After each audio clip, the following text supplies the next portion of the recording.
State lawmakers have wrapped up their work for the year within the last week or so, roughly, passing a handful of bills at the end of session to send to Governor Hochul before they left Albany.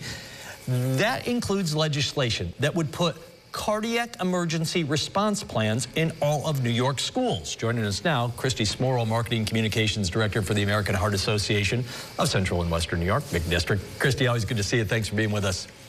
Thanks for having me. How much of a lobbying effort did your agency have in Albany to help get this passed and off to the governor on her desk now? We worked with volunteer advocates and survivors and community organizations, along with the Smart Heart Sports Coalition, which was co-founded by the NFL.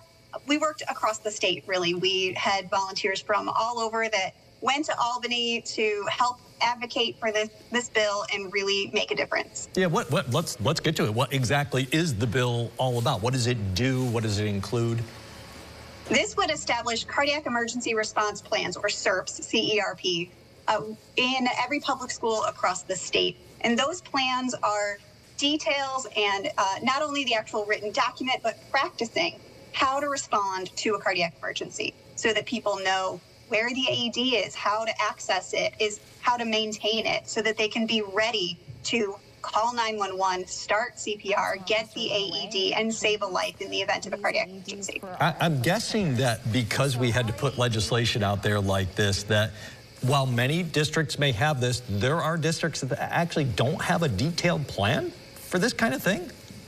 You know, it can depend. You know, obviously some schools are already prepared, but really this is just to make sure that it is there. Schools already have safety plans. This can be a standalone plan or part of their safety plans. We just want to make sure that it is in place and that people know what to do. There are 350,000 out-of-hospital cardiac arrests every year in the country, and about 23,000 of those are kids.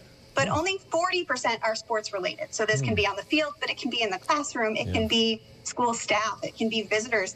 Whoever is suffering a cardiac arrest needs that help, and this will help make sure that people know what to do. Again, making sure those AEDs are accessible. You know, it's not locked away in an office that you can't get to. They're accessible, they're maintained. This really empowers people to take action. And we have found that having these plans in place can mean more than at least double someone's chance of survival in these cases because people know what to do and feel empowered.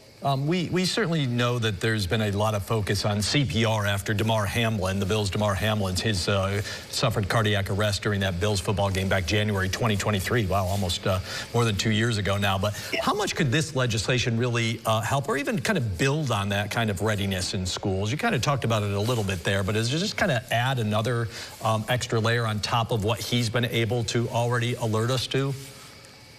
Part of the reason why Damar Hamlin is still here with us today is because he was surrounded by people who have that plan and practice that plan. That medical team knows exactly what to do in case of an emergency, and they did it. That showed that CPR can save lives. Unfortunately, out in the public, if someone has CPR, only about 41% of people get that life-saving help right away, that CPR. So this is a way to make sure more people are comfortable doing it, especially in a school setting where there are kids, there's, again, sports-related issues, or there's community visitors and school staff. It's an area that has a lot of people in it. We want to make sure that people are prepared. Kristy, any indication at this point? I know she's probably got a pile of bills on her desk right now, but any indication whether the governor will or won't sign this? We are encouraging her to. We're in contact with her office, encouraging her to sign this as soon as we can, but hoping that it happens soon. Okay. Let's assume that she does sign it.